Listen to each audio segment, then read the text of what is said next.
Às vezes a gente tem a falsa impressão de que o culto vai começar agora, mas o culto já começou há muito tempo, né? Esses adoradores que aqui estavam, eles são tangedores. Eles nos levam até um caminho de adoração, até um lugar de adoração, e nesse lugar o Senhor fala. E como foi precioso esse tempo de adoração aqui, hein? Glória a Deus. Amém, amém. Para vocês entenderem, gente, o louvor não é à toa que as igrejas, que todas as igrejas começam com louvor. Não é uma questão de rito. Não, não é isso. Porque o louvor, ele nos conduz a um lugar. E nesse lugar está a presença. Ah, mas Deus é onipresente, é verdade. Uma coisa é a onipresença de Deus, a outra coisa é a presença manifesta do Senhor. Onde o Senhor não se manifesta, não quer dizer que Ele não esteja presente, mas quer dizer que os corações não se abriram para que Ele entre. Então, quando os levitas começam a adorar, eles estão nos conduzindo a um lugar, e nesse lugar o Senhor fala, onde a gente tem um encontro com Deus e é onde nada mais importa. Amém? Muito bom estar aqui com vocês, queridos. A gente tem tido um relacionamento próximo com o pastor Orlando e a pastora Vanessa. A gente tem, de vez em quando, sentado, tomado um café. Não fazemos isso mais por questões de agenda, né? Mas tem sido um tempo precioso. Deus tem falado muito aos nossos corações e a gente está orando por coisas ainda maiores, né? E porque o reino é grande. O reino é grande. E quando a gente olha uma igreja desse tamanho, a gente não tem dimensão da preciosidade do olhar de Deus para cada um aqui de nós. Amém? Queridos, eu queria começar com um alicerce base para o que a gente vai tentar construir aqui hoje. E eu queria começar dizendo que o Evangelho, todo mundo sabe que o Evangelho ele é uma boa nova, ele é uma boa notícia. Mas apesar de ser uma boa notícia, o Evangelho ele começa com uma notícia ruim. Como assim? Ele começa dizendo que você é mau. Olha que coisa interessante. Se o Evangelho é uma boa notícia, ele começa com uma notícia ruim, eu preciso entender essa primeira notícia para poder caminhar nela. E o Evangelho começa dizendo, olha, você é mau. E por você ser mau, você vai para o inferno. Ponto. E agora começa todo o plano de salvação de Deus por amor àquele que somos nós, maus, que estávamos indo rumo ao inferno, de resgatar essas pessoas ou de nos resgatar. Por que eu estou dizendo isso? Porque tudo gira em torno disso. Esse é o alicerce básico de todas as coisas. Querido, deixa eu dizer uma coisa para vocês. A adoração, ela é proporcional à revelação. Você só adora no limite da revelação que você tem, tanto de Deus, quanto de você, quanto pecador. E a visão do Salvador é proporcional à revelação que você tem de você como pecador.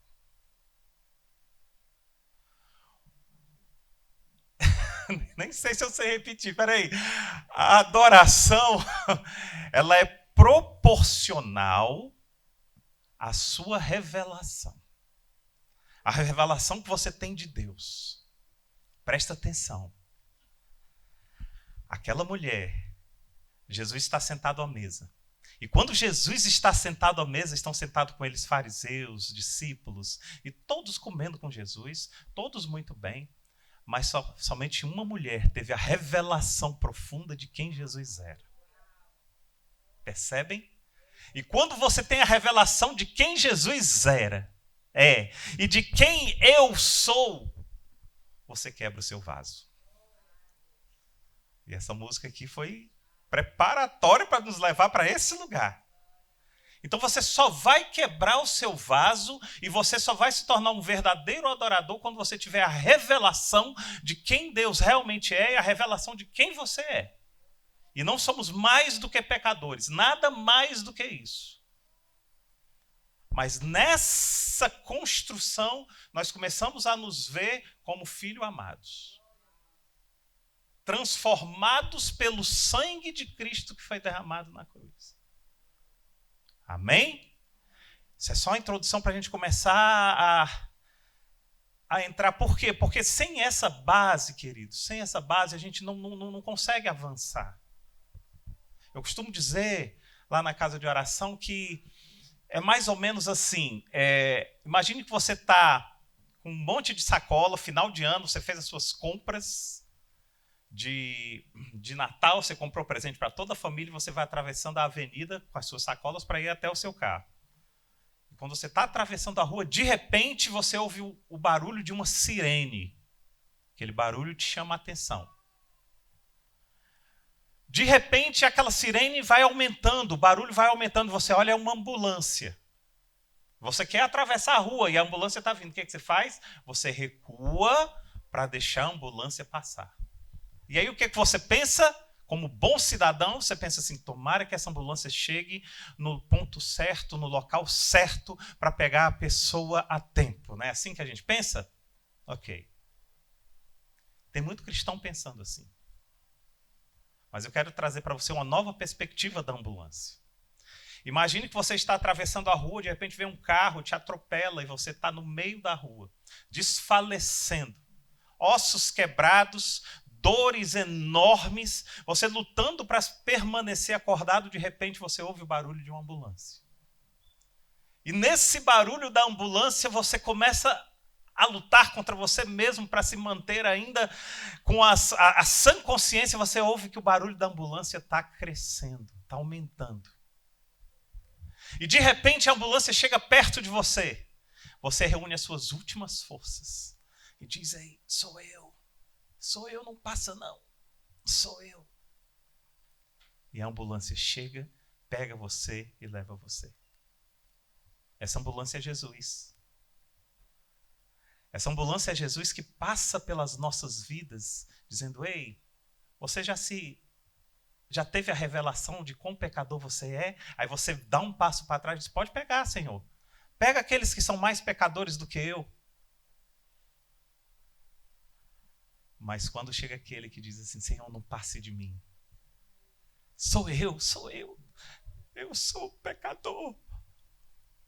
Eu sou aquele que o Senhor morreu por mim na cruz, não passa de mim. Ele abre a ambulância, coloca você dentro e diz: agora deixa que a viagem é comigo. É isso, queridos. É isso. Então, queridos, a adoração, ela é proporcional à revelação que temos. Ninguém toma um remédio para câncer sem um diagnóstico de câncer. Ninguém toma um remédio para diminuir a pressão arterial se não estiver já com um diagnóstico de que a pressão está alta. Não é assim que acontece? E no mundo espiritual não é diferente, não. Você primeiro precisa ter a revelação de que você é pecador para, enfim, você começar a tomar a atitude dos remédios que vão te fazer de pecador para filho amado. Vamos entender um pouquinho mais sobre isso. Eu queria que você abrisse sua Bíblia em 3 João. Quase ninguém prega em 3 João, né? Pai João. 3 João, capítulo 1.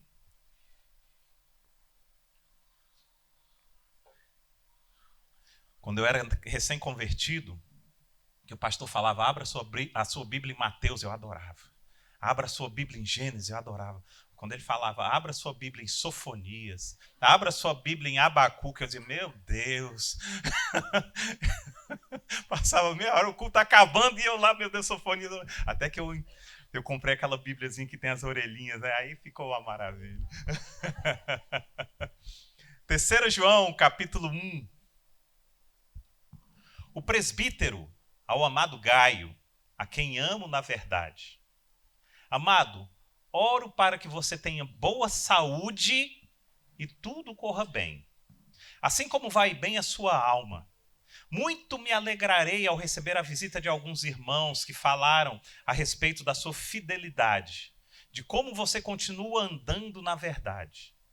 Não tenho alegria maior do que ouvir que meus filhos estão andando na verdade.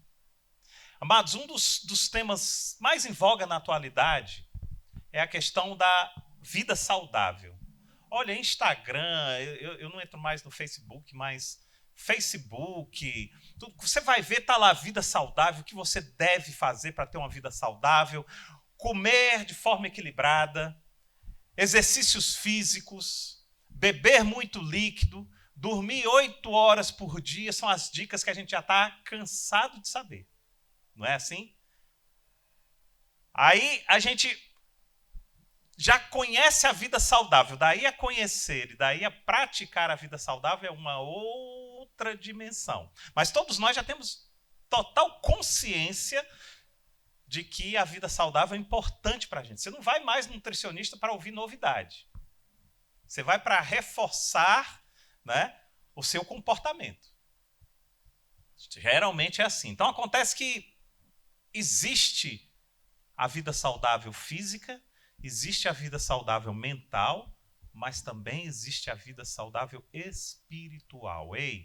A Organização Mundial de Saúde acabou de reconhecer há pouco tempo que o homem também é um ser biopsico, sócio-espiritual. Para a Organização Mundial de Saúde reconhecer isso, é porque já foi mais do que comprovado. Porque se tem um que rebate essas coisas, é esse tipo de organismo, de órgão internacional. Mas eles já reconheceram.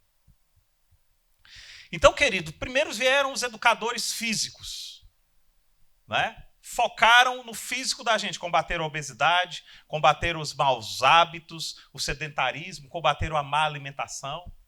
Depois entraram os psicólogos, eu estou fazendo psicologia, e como essa profissão está crescendo, infelizmente. Infelizmente. Tem algum psicólogo aqui? Como está crescendo. E cada pessoa que eu converso, eu digo, olha, eu estou fazendo psicologia, estou terminando o curso de psicologia, as pessoas dizem assim, cara, você vai ter um campo enorme. É a profissão do futuro. Eu disse, meu Deus. Porque algo está errado. Mas depois vieram os psicólogos, né, dizendo que não bastava um corpo saudável, combateram a depressão, combateram a ansiedade, combateram os transtornos, combateram as síndromes. Os nutricionistas vieram também e falaram de alimentação saudável, gordura pode, gordura não pode, açúcar não pode, e a gente ficou com várias informações na cabeça. Aonde estão os cristãos? Aonde estão aqueles para falar da saúde espiritual? A gente não vê. E é onde muita gente tem sucumbido. Sucumbido. Você vai nas academias, os corpos latentes de pessoas cada vez mais saudáveis, sucumbindo no lado espiritual. Os consultórios psicológicos lotados. E os psicólogos tentando algo para animar aqueles que muitas vezes o problema é espiritual. E eu não estou falando mal da psicologia, nem muito pelo contrário. Lá eu tenho embates grandiosos. Só minha esposa sabe, que depois eu conto para ela. Mas como eu tenho embates lá, mostrando que não é só psicologia, que também existe o lado cristão. Mas quando eu tenho um encontro com pastores, eu mostro que não é só o lado cristão, que também tem a psicologia. Mas onde estão os cristãos? Quando é que eles vão surgir? Quando é que eles vão se levantar? Quando? Dia 31 de outubro, que por coincidência foi o meu aniversário, nós comemoramos o Halloween. Halloween não. Nós comemoramos a Reforma Protestante. Por que os cristãos não colocaram no seu Instagram, celebrando aquele que abriu as portas, escancarou as portas, aquele que deu o primeiro passo? Por quê? Queridos, nós não podemos ser cristãos acuados. Fale do seu ponto de vista. O mundo está nos doutrinando para calar os cristãos sob uma ótica de respeito, quando na verdade, nós estamos sendo coniventes com tudo o que está acontecendo. Precisamos levantar a nossa voz, queridos. Precisamos falar quem somos. E tem muita gente só esperando isso para chegar aqui.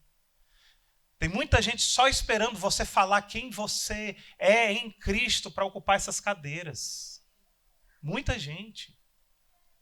Mas nós nos calamos.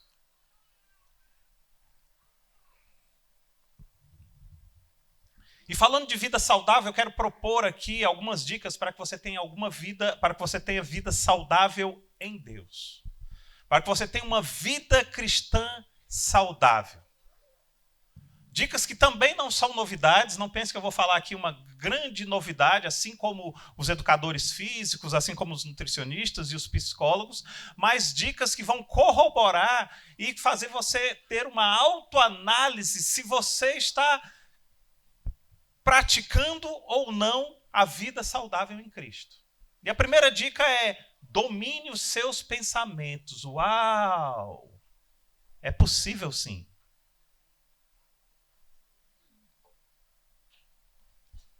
Eu fiz um teste psicológico sobre pensamento, e esse teste pedia uma coisa: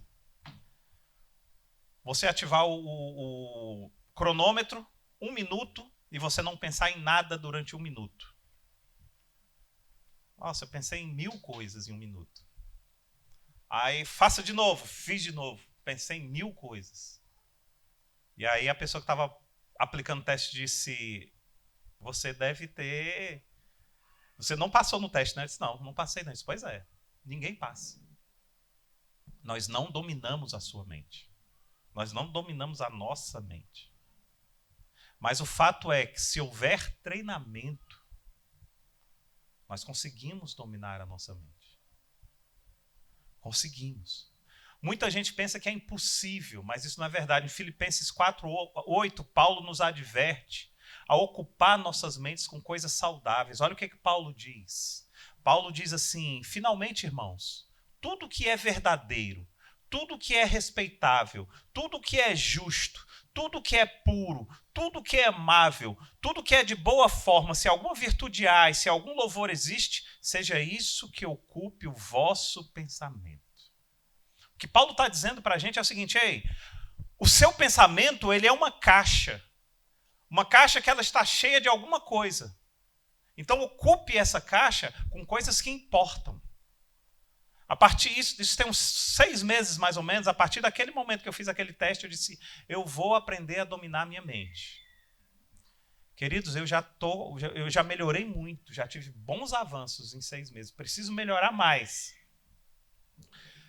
Mas eu quero instigar vocês a começar. A começar a olhar para a sua própria mente e falar assim: ei, não é por aí não. Ei, que caminho você está tomando? Porque dominar a mente significa que você vai escolher o que entra e você vai escolher o que permanece nela. O domínio é seu. Não entregue esse domínio para ninguém. Tem muita gente hoje com mente de morte, pensamento de tristeza, pensamento de vingança, falta de perdão, porque está lá na sua mente ainda aquilo que te magoou, pensamento de desânimo, pensamento de desespero. Muita gente. E Paulo refuta todos esses pensamentos. Ele diz o que é verdadeiro, o que é respeitável, tudo que é justo, puro e amável, de boa fama, seja isso que ocupe o vosso pensamento. O que é que está ocupando o teu pensamento?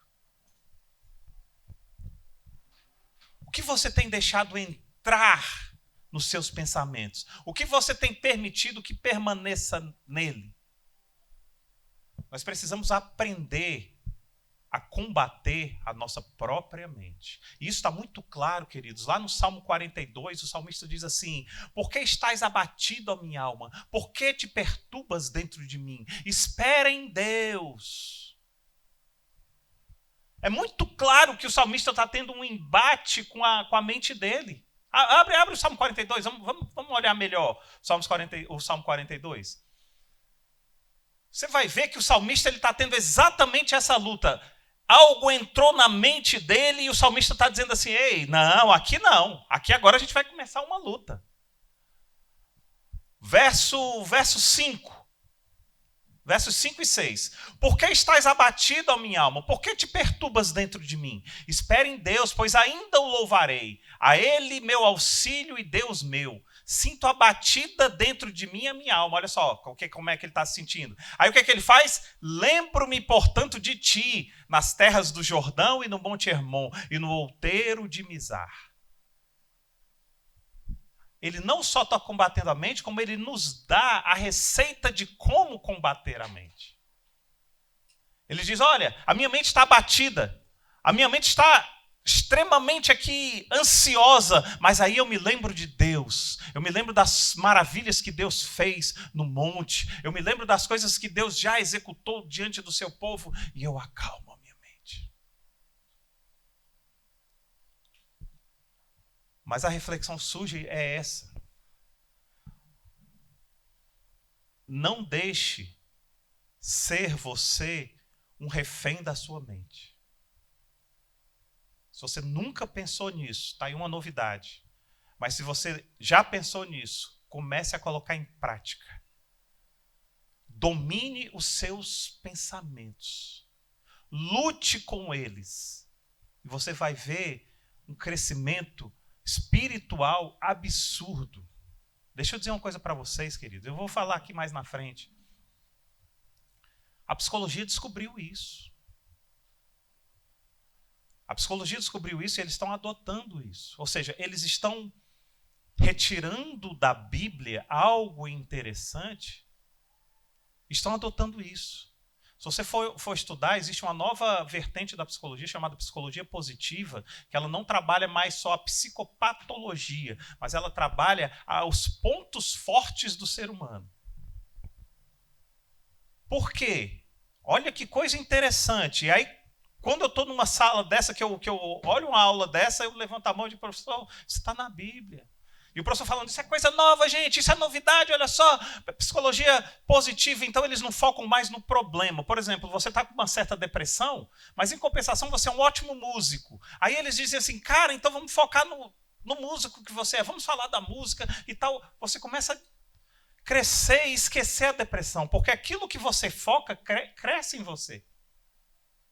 Se você foca na patologia, a patologia vai crescer em você. E isso é tão claro. Então o professor disse: isso é novidade? Eu disse: não, não é novidade não, professor. Lá no Éden, quando Adão e Eva estavam no jardim, professor, sabe o que aconteceu? A cobra, a serpente focou na árvore proibida, e quando focou na árvore proibida, a árvore proibida cresceu e ela desejou a árvore proibida. Professor, não é novidade. Aí começam os embates. Começa daí. Outra vez o professor disse: olha, está tendo uma nova vertente da psicologia, que é a psicologia musical. Você ser tratado na psicologia através da música. A música ela tem o capaz de tratar coisas, isso é coisa nova. Eu disse: não é novo, professor. Como não é novo? Não, professor. Quando o rei Saul estava atacado do espírito, a Bíblia diz que chamava o jovem Davi com a sua harpa dedilhava e aí acalmava a alma do rei. Não é novo não, professor. Está lá. Aí começa o cabo chato. Né? Mas eu pelo menos estou dizendo: estudem. E é impressionante como no final eu estou arrumando aqui minha sessão embora. Ei, você é crente? Ah, eu também sou. Aí dá vontade de dizer: por que você não disse? Só eu que digo. Mas percebem como o salmista, ele nos ensina no Salmo 42 que existe uma guerra entre você e a sua mente? E que para isso você precisa lembrar de Deus, manter o seu foco em Deus. Agora presta atenção, queridos. É possível eu começar uma dieta comendo exatamente a mesma coisa que eu como antes da dieta? Não. A gente está fazendo aqui um paralelo entre o físico e o espiritual. Que a gente possa entender. Eu sou bem assim, eu tento ser bem didático. Né? Não. Mas é exatamente da mesma forma na nossa mente e no nosso espírito. É impossível você começar uma dieta se você está se alimentando das mesmas coisas. Se você continuar se alimentando das mesmas coisas. Precisa mudar a dieta. Precisa mudar.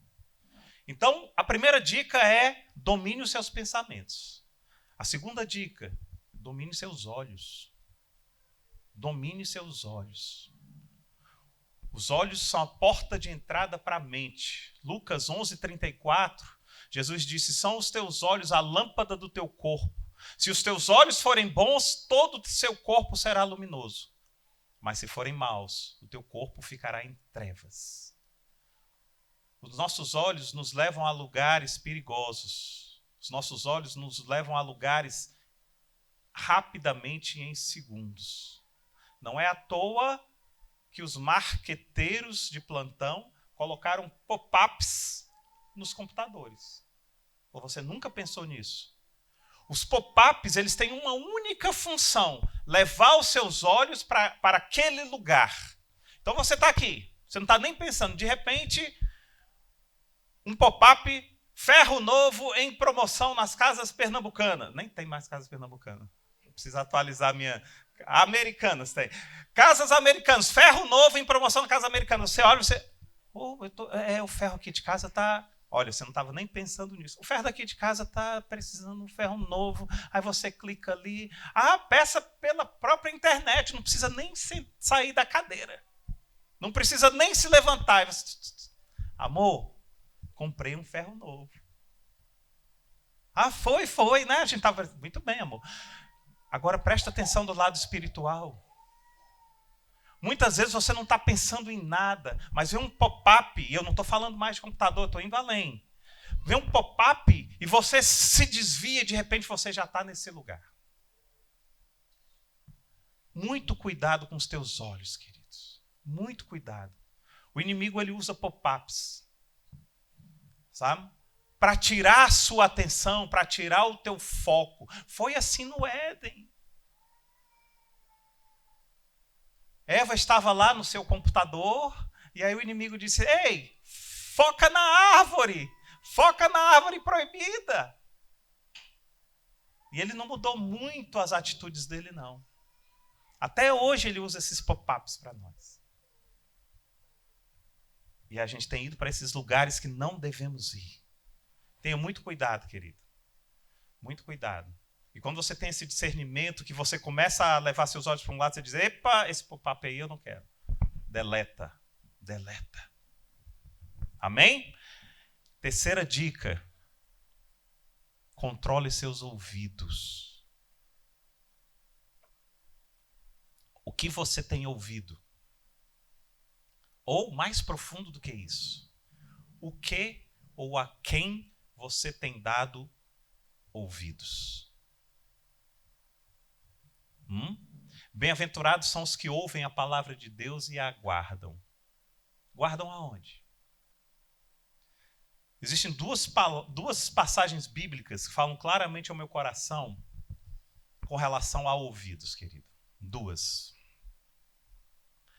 A primeira é do jovem Davi. Davi nem guerreiro era. Ele estava indo levar um pouco de pão, um pouco de queijo para os guerreiros verdadeiros. E quando Davi chega no arraial de guerra, de um lado os filisteus, guerreiros filisteus, do outro lado os guerreiros de Israel. Quando ele chega lá, se levanta um gigante chamado Golias. Você conhece essa história? E quando Golias se levanta, Davi olha para o Golias e diz, quem é esse? E o gigante Golias começa a ameaçar todo o exército de Israel, e aquilo tinha paralisado o exército. A Bíblia diz que o exército estava apavorado. E Davi chega nesse cenário, quando Davi chega e diz assim, ei, quem é esse grandão aí? Aí esse é o gigante Golias, ele está desafiando todo o povo. É mesmo? O cabo é grande, é grande. Aí alguém olha para Davi e diz assim, o rei diz que quem vencer esse gigante vai ser isento de impostos e ainda vai dar a filha dele como noivo. Sabe o que Davi faz? Ele está olhando para o gigante, o que o rei disse? O rei disse que quem vencer esse gigante vai ser isento de impostos e ainda vai ter a filha como noiva. Eu vou enfrentar o gigante. Davi, mas olha para o gigante, olha para o gigante. Não, por que eu vou olhar para o gigante? Olha para o gigante, olha o tamanho dele. Ei, eu estou olhando para as promessas do rei. Percebem? Nós olhamos muito para os gigantes e esquecemos as promessas do rei. Foca nas promessas do rei. Quer ver um outro exemplo? Josué. O povo passa 40 anos sonhando com as promessas do rei. E quando eles vão adentrar a terra prometida, o que tem lá na terra prometida? Gigantes. E aí, 12 espias vão espiar a terra. E quando volta, o que acontece? 10 dizem, ei, mas tem gigante, tem gigante. Rapaz, não sai da... Olha, presta atenção como essa questão de memória é impressionante de pensamento. Cara, não sai da minha memória os gigantes que eu vi lá, tem gigantes. Ei, não vão não, gente, os gigantes são tremendos. Eu vi, está aqui, ó. Sabe o que Josué diz? Tem gigante. Eu não vou ser ingênuo de falar que não tem gigante. Mas tem uma promessa de Deus lá. Tem uma promessa de Deus lá, que nós andamos 40 anos nesse deserto, foi para cumprir essa promessa. Ei, a quem você tem dado ouvidos? A quem você tem dado ouvidos? A quem você tem emprestado os teus ouvidos? Gigantes sempre vai ter. Mas sempre haverá uma promessa do rei. Sempre haverá. O quarto canal de entrada que alimenta a nossa mente é a boca. Salmo 12, o Mateus capítulo 12, verso 34, Mateus 12, 34 diz, porque a boca fala do que está cheio o coração. Quando você liga com o Salmo 71, você vai ver a conexão entre um e outro. O Salmo 71 diz assim, os meus lábios estão cheios do teu louvor e da tua glória continuamente. O que você tem falado? Tem edificado? Que não saia nada da nossa boca que não seja para edificar. A pastora Vanessa disse que amanhã vai entrar no Instagram de todos vocês, né? Fazer lá uma listinha para saber se está edificando. Não é assim. Mas faça um raio-x de você mesmo. Eu tenho sido imagem e semelhança de Deus? Queridos, o legal de Enoque, sabe qual é? O mais legal de Enoque é que a Bíblia diz assim, e Enoque andou com Deus e já não era. Uau! Enoque já não era? Como ele já não era? Não. Enoque já não era porque quando olhava para Enoque, você já não via mais Enoque, você via Deus em Enoque. Eu digo, Senhor, eu quero isso para mim. Eu quero já não ser mais o Márcio. E quando as pessoas olharem para o Márcio, já não é mais. Agora é Deus no Márcio. E foi assim com vários personagens bíblicos. Por que o leão não comeu Daniel? Porque Daniel não cheirava carne. Daniel cheirava espírito. Eu fico imaginando, eu gosto de ler a Bíblia em 3D. Daniel entrando na cova, o leão olha e diz, opa, deixa eu ver o que é aquilo ali. Aqui não tem carne não. Aqui só tem espírito. Aí quando Daniel sai, que entra o outro, o leão diz assim, agora deixa eu ver esse aqui. Ô, carne boa. Ei, você está cheirando aqui. Se você está cheirando a espírito, querido, presa fácil. Presa fácil. Mas quando a gente cheira a espírito, os leões não chegam nem perto. Eu costumo dizer na casa de oração, ei, não corra do pecado, não. Como não, pastor? Eu não devo me esquivar do pecado? Não, não se esquive do pecado, não. Porque o pecado te pega. Se você está aqui, o pecado vem, você vê para cá, ele é mais rápido do que você, ele é mais forte do que você, ele é mais sagaz do que você. E o pecado vem, você está aqui e ele te pega. E o pecado vem, você está aqui e ele te pega. Não corra do pecado, não. E o que eu devo fazer, pastor? Corra para Cristo. Porque você correndo para Cristo, o pecado vai chegar perto, mas à medida que a luz de Cristo for crescendo em você, e a luz de Cristo for crescendo em você, é o pecado que vai correr de você. Mas nós ficamos correndo do pecado, fugindo do pecado e caindo como um ciclo. Mas aquele que está em Cristo Jesus, nova criatura é. Uma vez uma pessoa chegou para mim e disse assim, pastor, olha, sabe a tentação do deserto de Jesus? Eu disse, sei, o que aconteceu? O diabo cometeu um erro. Eu disse, meu Deus, olha com quem eu estou falando, com o professor do diabo. Rapaz, o cara é o coach do diabo. Meu Deus, Senhor, dá discernimento, porque aqui o negócio vai pegar. Se o diabo é ruim, imagine o coach dele, né? Mas o diabo cometeu um erro, pastor. Eu olhei e disse, qual foi o erro, querido, que o diabo cometeu? Não, porque o diabo esperou 40 dias para poder tentar Jesus. Se ele tivesse tentado logo, ele teria conseguido. Eu disse, realmente você é mais sagaz que o diabo. Aí eu disse, não, querido, o diabo não esperou 40 dias para tentar Jesus. Jesus se antecipou 40 dias antes do diabo chegar. Essa é uma verdade. Porque tem muita gente que chega no deserto e não faz nada. Jesus já chegou no deserto e já começou a jejuar e a orar. O dilúvio não veio quando a arca estava construída.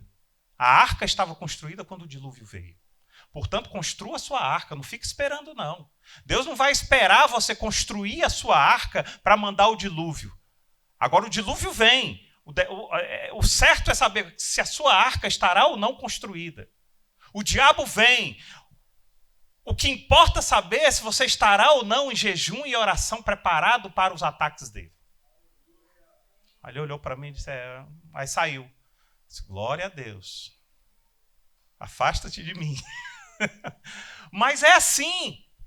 A gente tem manias de achar que vou esperar mais um pouquinho. Eu acho que eu ainda não estou pronto. Querido, pronto ninguém está. Ninguém está. A nossa boca revela o nosso coração. E somos alimentados também do que falamos. Porque depois que você fala alguma coisa, você começa a se alimentar para tentar dar verdade àquilo que você falou. A tentar justificar aquilo que você falou. Outra dica importante para você ter uma vida espiritual saudável: ter relacionamentos saudáveis.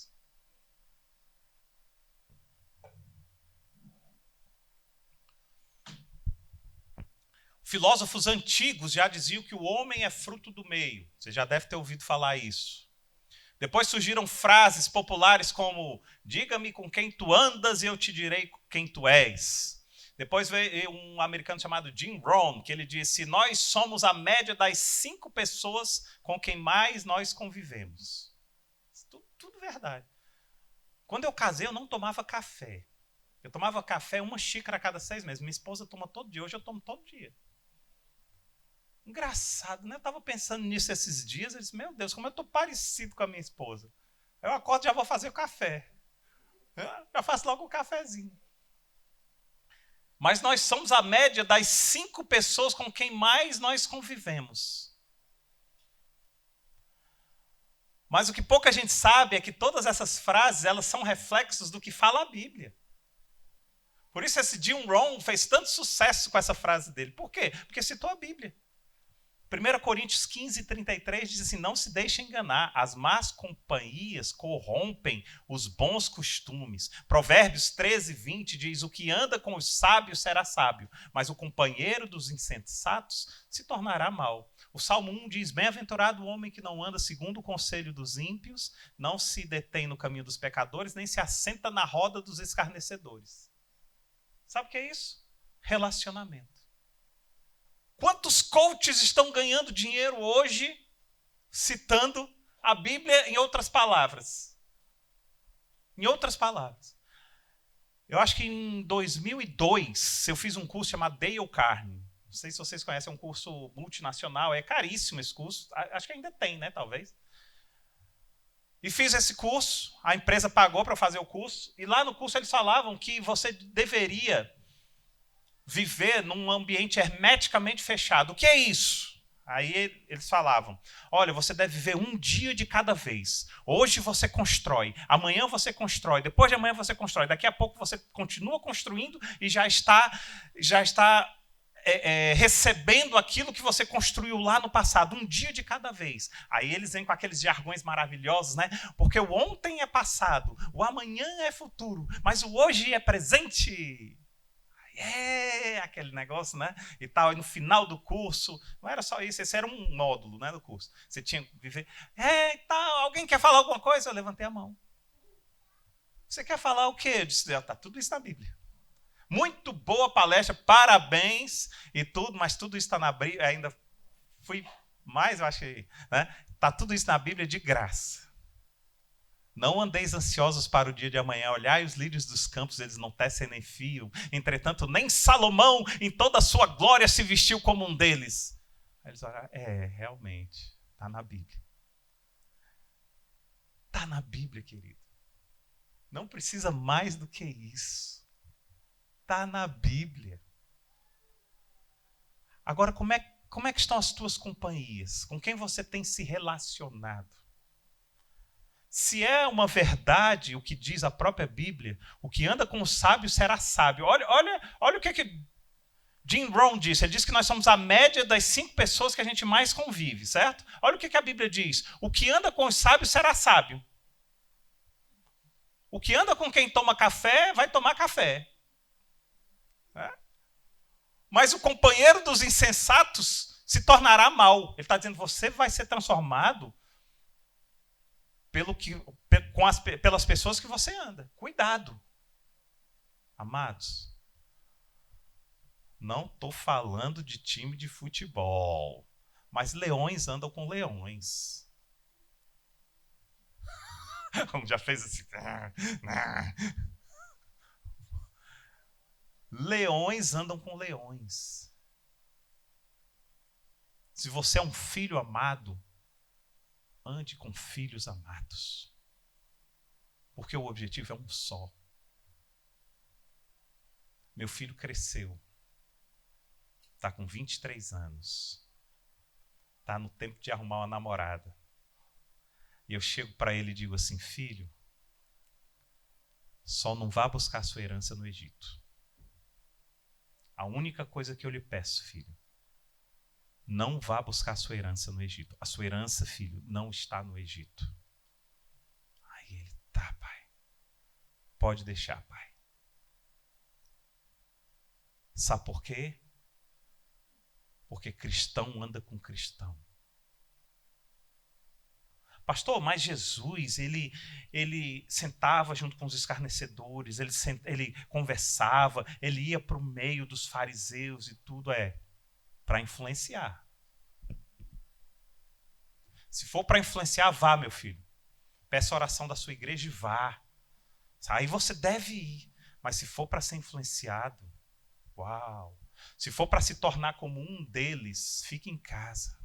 Faz um raio-x das pessoas que você está andando e pergunte assim, eles estão indo para o mesmo lugar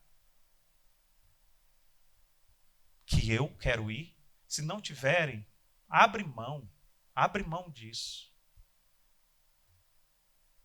Deixa eu dizer uma frase para você que eu estou mastigando essa frase há 2 semanas. Essa frase diz assim, se você ainda não bateu de frente com o diabo, cuidado, Vocês podem estar indo na mesma direção. E é uma verdade. É uma verdade. Porque é melhor você ter um embate com o diabo do que no final você não ouvir a frase: vem, filho amado.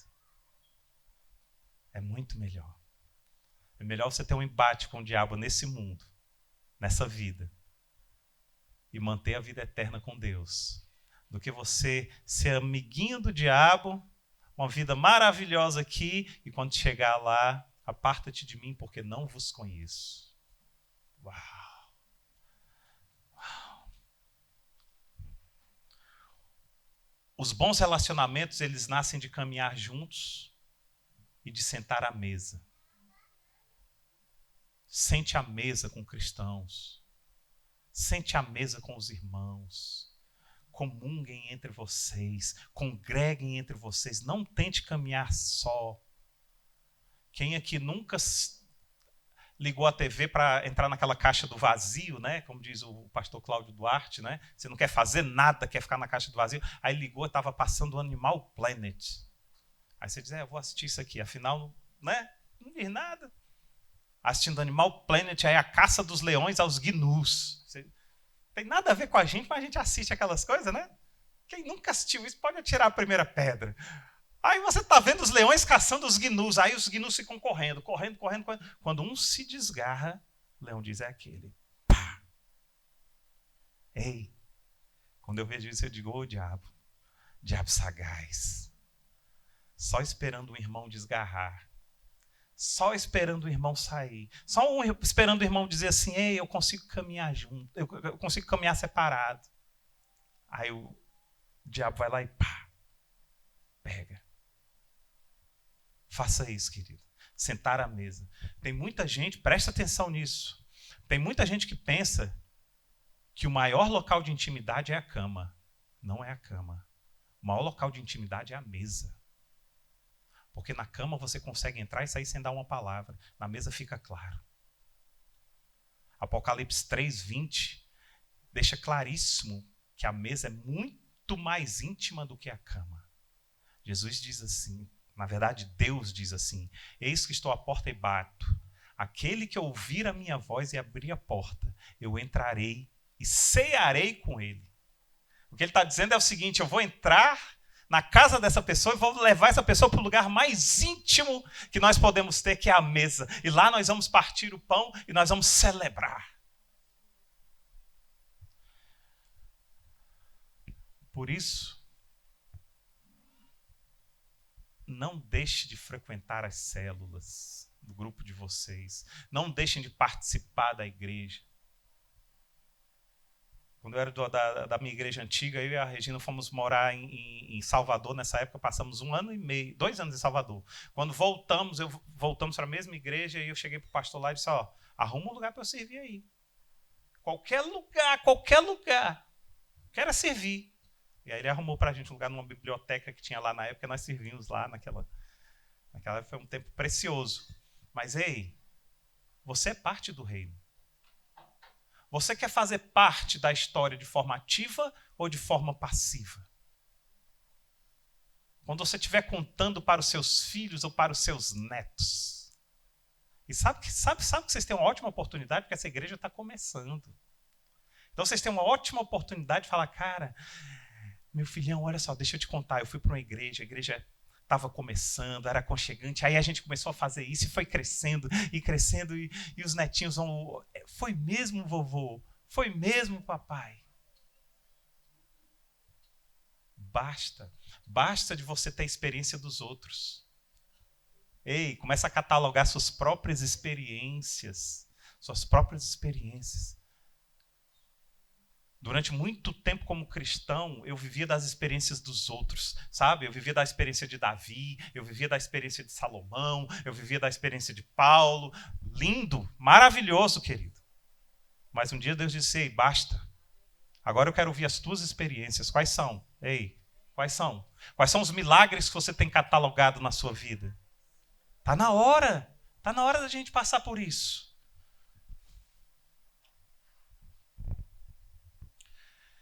E deixa eu te fazer um alerta, querido. Algumas pessoas por terem tido, a gente está falando de relacionamentos, algumas pessoas por terem tido péssimos exemplos de relacionamento no passado, elas se fecham para novos relacionamentos. Tá?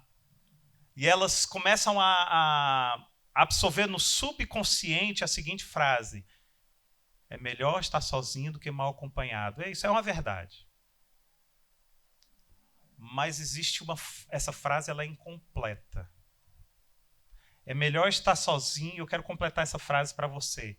Se talvez tiver alguém aqui nesse nível, já teve experiência, uma, duas ou várias, se arrependeu, se frustrou nessas experiências e agora diz, não, eu quero andar sozinho, porque é melhor sozinho do que mal acompanhado, porque já estive várias vezes nesse tipo. Eu quero completar essa frase com você. É melhor andar sozinho do que mal acompanhado, mas é sobremodo melhor andar bem acompanhado do que sozinho. Andar sozinho é o meio da estrada de quem andou mal acompanhado. Mas não pare no meio da estrada. Caminhe. Continue caminhando. Mas procure um leão. Não procure ninguém no Egito. No Egito não tem herança para cristão. Revise suas amizades. Revise. Deixe-se conhecer, abra o seu coração, chore. Eu estou correndo aqui por causa do tempo. Revise seus relacionamentos. Ninguém quer amigo perfeito. A gente quer amigo gente. A gente quer amigo cristão. A gente quer amigo que caminha com a gente rumo à cruz. É isso. Sabe? Às vezes você não quer se aprofundar no relacionamento porque você não quer mostrar, tirar as suas capas, as suas caras. Você é que está perdendo. Você é que está perdendo. Relacionamento é tão importante para Deus, tão importante, que a gente pensa assim, se a gente fizesse uma prova hoje, né? Qual foi a primeira família da história? Aí todo mundo ia dizer Adão e Eva, né? Mas não foi. A primeira família da história é a Trindade. Por que isso é importante a gente saber isso? Porque Deus não criou a família. Deus é família. Porque quando você cria, você se aparta da criação. É tanto que quando ele cria o homem e a mulher, e o homem e a mulher pecam, ele se aparta por causa do pecado. Existe uma distância entre o Criador e a criatura. Mas não existe distância entre o Criador e a essência. Então Deus não criou a família, ele é família em essência. É importantíssimo a gente saber isso. Porque isso é fundamento para você começar a ministrar famílias. Porque veja bem, se você pensa que Adão e Eva, e nesse subconsciente psicológico, se você pensa que Adão e Eva foi a primeira família, você diz, então o pecado separou eles. Então, quando eu ou minha esposa pecar, nós temos a possibilidade de separação. Mas não, a família é a essência. Quando você lembra que é a essência, se um peca, você tem que segurar e falar assim, vamos curar. Vem curar comigo. Uma vez eu estava orando e veio à mente uns casais, eu disse, Senhor, esse casal está separação. E Deus falou muito claro comigo. Deus disse assim, filho, casado não separa. Deus disse assim, filho, com casado não há separação. Disse isso. Aí eu disse, como não, Senhor? Conheço vários casais que se separaram e tal. Ele disse, filho, com casado não há separação. Com casado há amputação. Porque a partir do momento que se torna uma só carne, não se separa, mas se amputa. E Deus falar isso para mim, que meu pai era um amputado, eu tenho noção do que é ser um amputado. Eu tenho noção que meu pai começou a morrer quando ele amputou uma perna. Falou muito forte o meu coração. Sabe? Eu e a Regina ministramos para casais há muitos anos. Já erramos um com o outro várias. Eu errei mais, confesso. errei mais do que ela, mas em momento algum. Aliás, lá no passado, nós fizemos uma aliança, dizendo a palavra separação não faz parte do nosso dicionário. A gente chora, a gente fica com birra e tudo, mas a gente cura, a gente cura, a gente cura. Queridos, e para finalizar, deixa eu te falar uma coisa. Aprenda a descansar em Deus. Aprenda a descansar. Quem gosta de esporte aqui, quem é atleta, tem uma frase muito latente para o atleta que é assim: descanso também é treino. Né? Quem já ouviu isso? Né? Descanso também é treino. E para o cristão não é diferente, não. Descanso no Senhor também é vida. E é vida abundante. Para finalizar, nunca acreditem no pastor quando ele disse que é para finalizar. Eu disse que acreditou, já subiu. Para finalizar, gratidão. Gratidão. É uma outra coisa que a psicologia está arrebatando da Bíblia, querido. Mindfulness. Quem nunca ouviu falar nesse nome mindfulness? Está bombando. E sabe o que é isso? Bíblia. Bíblia. Mantenha um coração grato, mantenha o foco. Olha o foco é Bíblia. Mantenha o foco nas coisas que são importantes, não sei o quê e tal. Olha o que a Bíblia diz. 1 Tessalonicenses 5,18. Deem graças em todas as circunstâncias, pois esta é a vontade de Deus para vocês em Cristo Jesus. Mantenha o seu coração grato.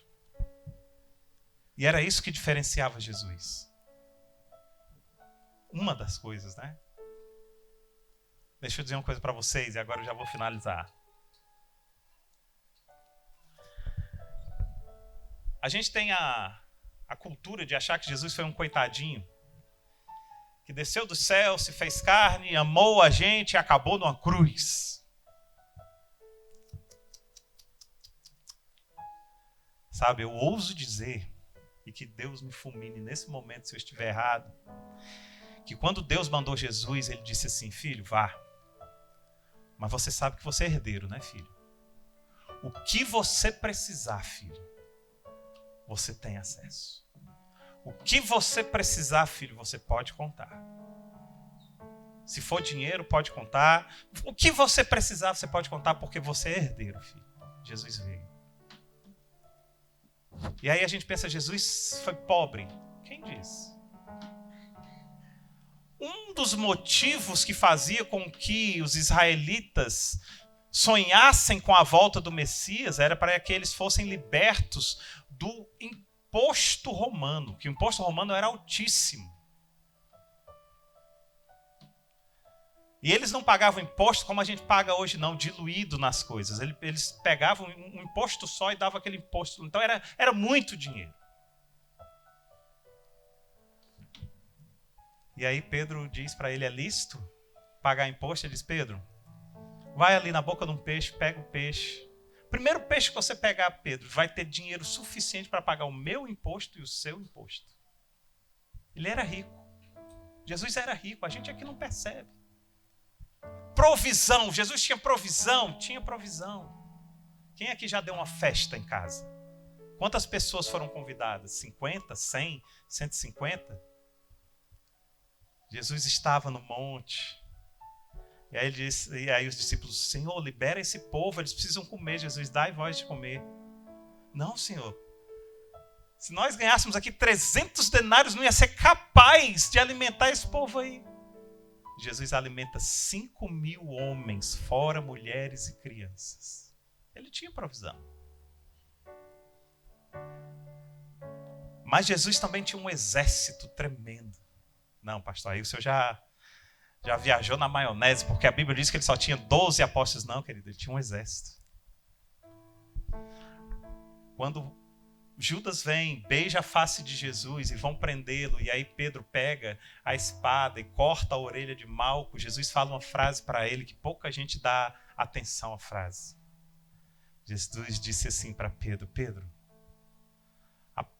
acaso não sabes que se eu chamasse agora, Deus mandaria 12 legiões de anjos?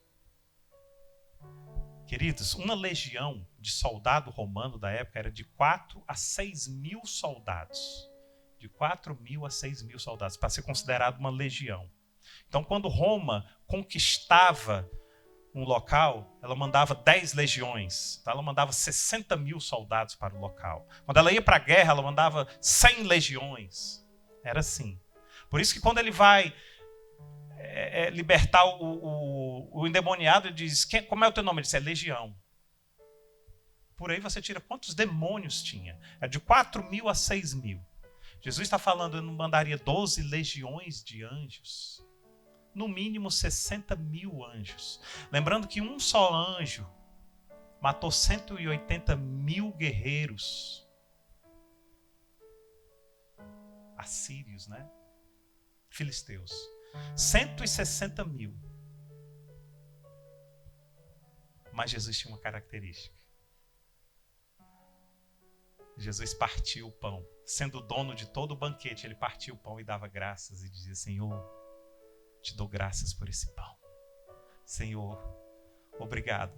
Porque hoje é um pão. E eu não preciso mais do que um pão. E às vezes a gente se acha mais do que Jesus.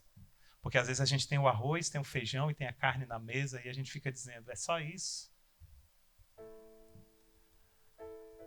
Às vezes a gente tem uma vida tão boa, mas diz, se o meu salário fosse maior. Se eu ganhasse um pouquinho mais. Enquanto o próprio Jesus, dono de todas as coisas, era capaz de dar graças por um pão. Querido, agradeça. Abra o teu coração para a gratidão. Quando a Bíblia diz em tudo dai graças, ela sabe o que está dando. E agora eu vou encerrar.